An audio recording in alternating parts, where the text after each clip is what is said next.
Assalamualaikum warahmatullahi wabarakatuh. Selamat pagi anak-anak. Gimana kabarnya hari ini? Nah, sebelum memulai pembelajaran, alangkah baiknya kita berdoa menurut agama dan kepercayaan masing-masing. Siapa yang ingin memimpin doanya? Ayo tunjuk tangan. Oh iya, kamu siapa namanya? Iya, coba memimpin doa.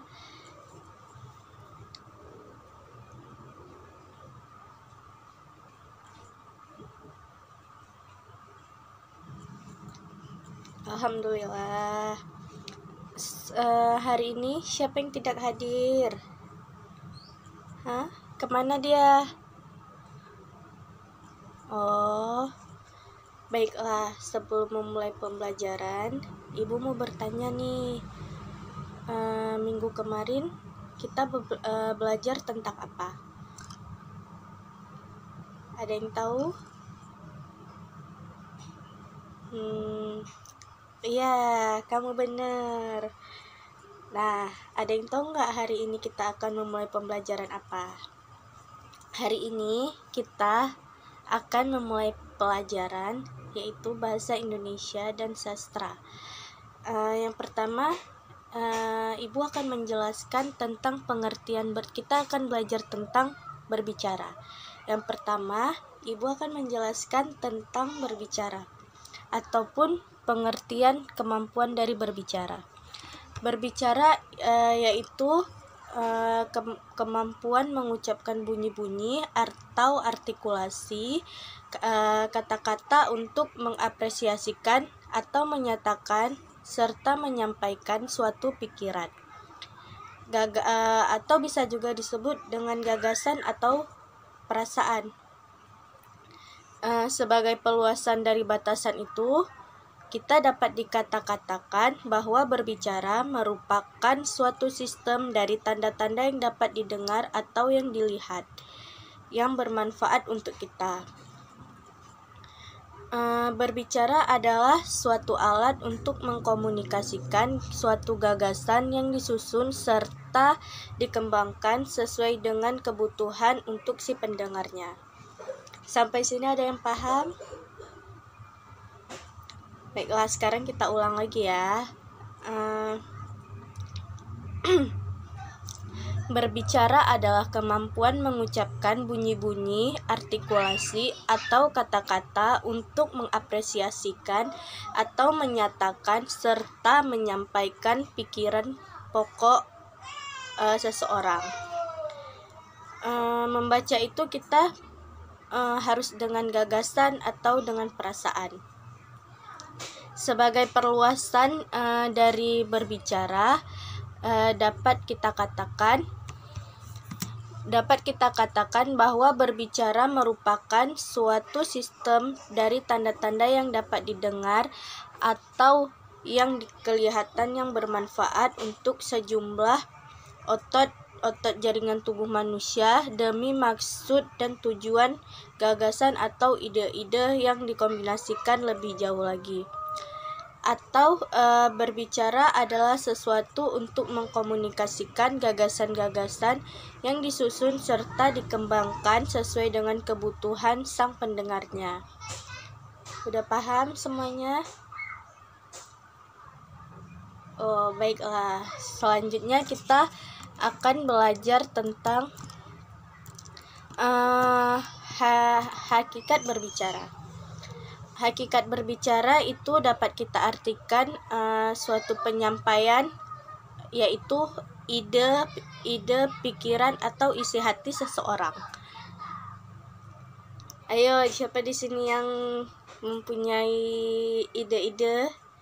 Bisa kita harus berbicara karena kita itu mempunyai ide-ide. Selanjutnya, adapun menurut para ahli yaitu Tarigan, misalnya hakikat berbicara itu mengemukakan berbicara adalah kemampuan mengucapkan bunyi-bunyi artikulasi ataupun kata-kata untuk mengapresiasikan atau menyatakan serta untuk menyampaikan suatu gagasan pokok pikiran. Nah, sampai di sini ada yang ingin bertanya, anak-anak? Nggak ada ya? Ya udah, kita lanjutin ya. Jadi di sini dapat kita simpulkan bahwa tujuan dari berbicara itu lebih daripada kita sekedar mengucapkan bunyi-bunyi atau kata-kata saja, melainkan suatu alat untuk kita mengkomunikasikan suatu gagasan kita yang disusun serta dikembangkan sesuai dengan agenda kebutuhan-kebutuhan pendengar atau penyimaknya. Selanjutnya, ada yang tahu apa yang mau dijelaskan? Iya, kamu benar sekali, yaitu tujuan berbicara. Tujuan utama berbicara itu kita untuk berkomunikasi seperti ibu, seperti saya sama kalian gitu, agar kita dapat menyampaikan suatu pikiran secara efektif. Maka seseorang pembicara harus memahami makna segala sesuatu yang ingin dibicarakan. Jadi tujuan dari berbicara itu ada 5 faktor, ada 5. Yang pertama untuk menghibur. Berbicara untuk menghibur, seperti pembicara harus menarik perhatian para pendengarnya dengan berbicara seperti membuat humor ataupun membuat lelucon-lelucon, seperti kita membuat pendengar itu bisa tertawa dengan pembicaraan kita. Itu artinya mereka terhibur. Kemudian ada menginformasikan. Berbicara itu bertujuan untuk menginformasikan atau melaporkan apa yang dilaksanakan bila seseorang ingin menjelaskan suatu proses. Ngerti yang dimaksud dengan menginformasikan? Misalnya saya bilang kepada kalian bahwasannya besok kita itu libur. Nah, itu berarti apa? Itu namanya informasi. Selanjutnya, yang ketiga ada menstimulasi, yaitu berbicara untuk menstimulasi dari pendengar jauh lebih kompleks dari tujuan berbicara lainnya. Karena berbicara itu harus bisa menarik perhatian, atau kita bisa mempengaruhi pendengarnya gitu. Yang keempat ada menggerakkan. Dalam berbicara, untuk menggerakkan diperlukan pembicara yang berwibawa, bisa sebagai panutan atau tokoh-tokoh idola dari masyarakat. Melalui kepintarannya dalam berbicara atau berkecakapan, memanfaatkan situasi ditambah dengan penguasaan terhadap ilmunya, masa pembicara dapat menggerakkan pendengarnya. Selanjutnya, Ibu akan menjelaskan. Ada yang mau nggak menjelaskan tentang berbicara? Masa sih nggak ada yang mau? Ayo, siapa yang mau menjelaskan tentang jenis berbicara? Nggak ada ya? Baik, sekarang Ibu yang akan menjelaskan tentang jenis berbicara. Jenis berbicara itu berpengelompokan berbicara dapat dilakukan dengan cara yang berbeda, tergantung dasarnya yang ingin kita gunakan. Pengelompokan berbicara sedikitnya dapat dilakukan 3 hal. Yang pertama, berdasarkan formal, berbicara formal, berbicara non-formal, dan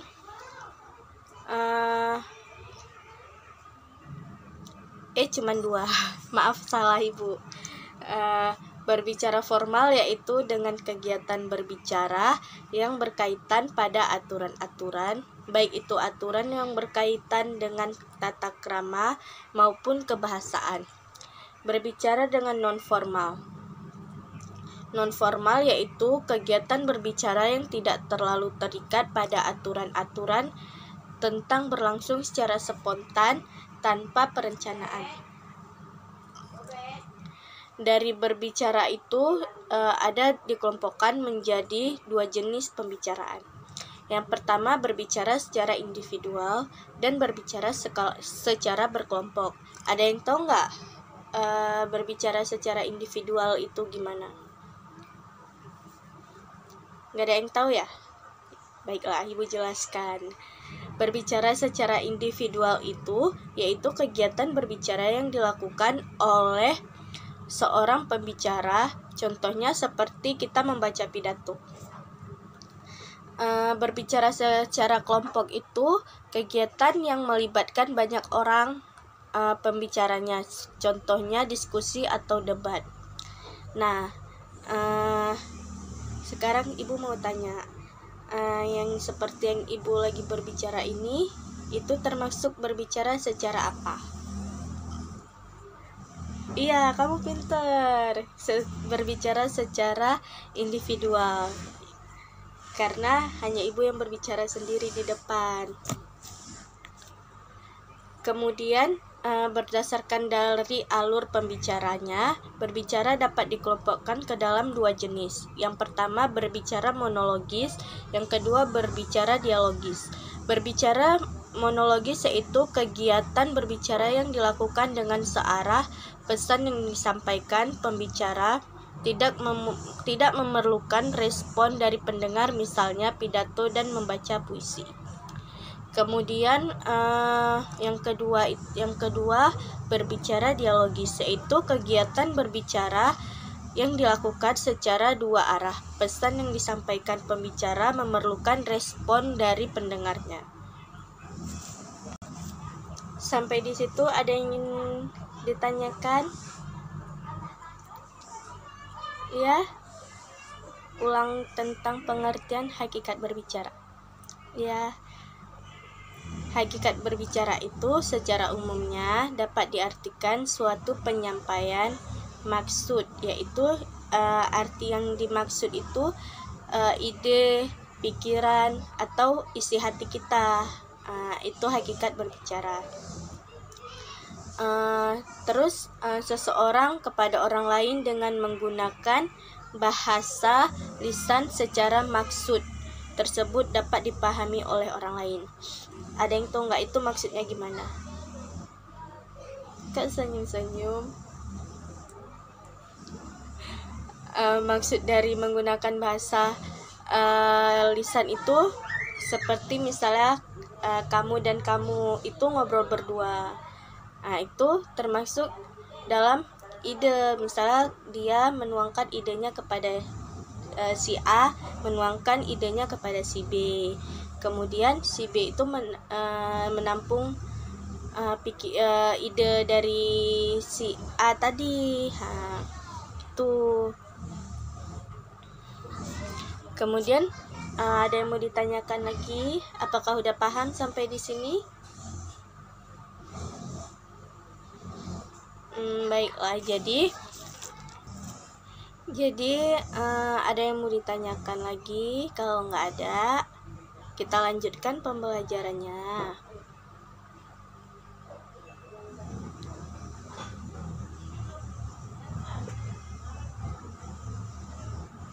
Oh ya, silahkan.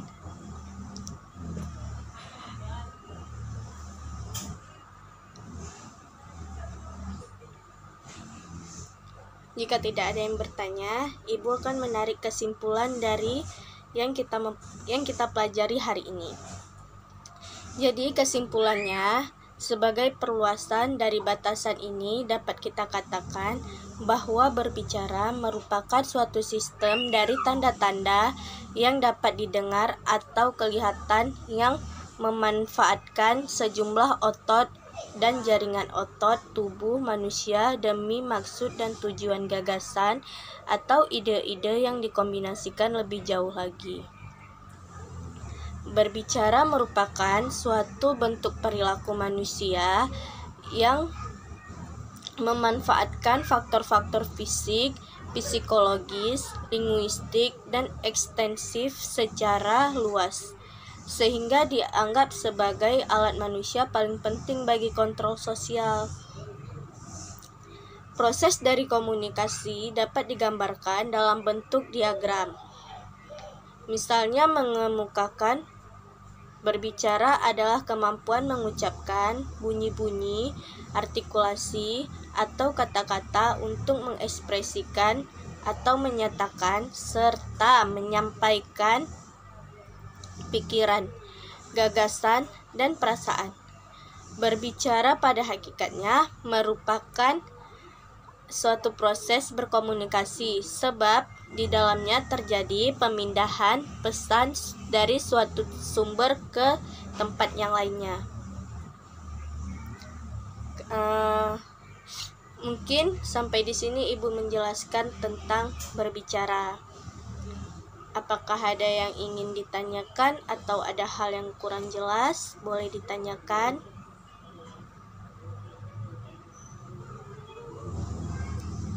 Gak ada ya? Kalau gak ada, Ibu kasih kalian tugas. Ibu akan mengasih kalian tugas dan kalian kerjakan. Kalian buka buku itu halaman 54. Di situ ada latihannya. Coba kalian kerjakan. Kerjakannya di sini ya, jangan di rumah. Kemudian kalau udah siap, kalian mulai istirahat. Cukup sekian pembelajaran kita. Lebih dan kurang Ibu mohon maaf. Assalamualaikum warahmatullahi wabarakatuh. Kalian bisa mengerjakan tugas saya sekarang.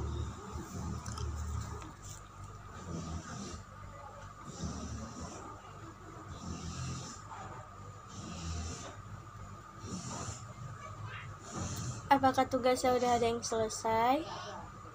Jika ada yang selesai, boleh mengumpulkan di depan meja Ibu dan boleh istirahat.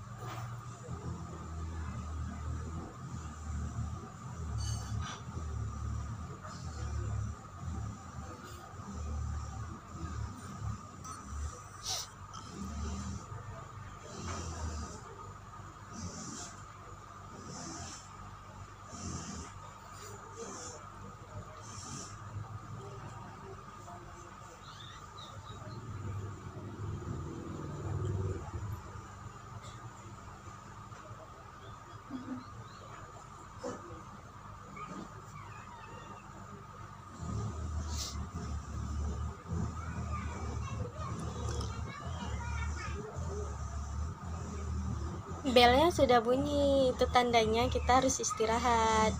Yang belum siap, boleh kerjakan di rumah. Besok tugasnya dikumpul. Terima kasih.